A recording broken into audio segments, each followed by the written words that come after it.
ದೇವರ ಮಾತಿಗೆ ನಾವೇನಾಗಬೇಕು? ವಿಧೇಯರಾಗಬೇಕು. ಜಸ್ಟ್ ಒಬೇ, ಪಂಚಾಯತಿ ಮಾಡಬಾರ್ದು, ಸುಮ್ಮನೆ ವಿಧೇಯರಾಗಬೇಕು ಅಷ್ಟೇ. ನೀ ಅನ್ಕೊಂಡಿದ್ದು ಒಂದ್ ವೇಳೆ ಸರಿಯಾಗಿದ್ರು ಸಹ ನಾವು ದೇವರ ಮಾತಿಗೆ ಏನಾಗಬೇಕು? ವಿಧೇಯರಾಗಬೇಕು.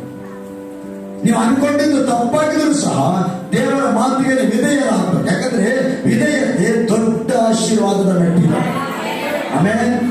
Hallelujah, hallelujah.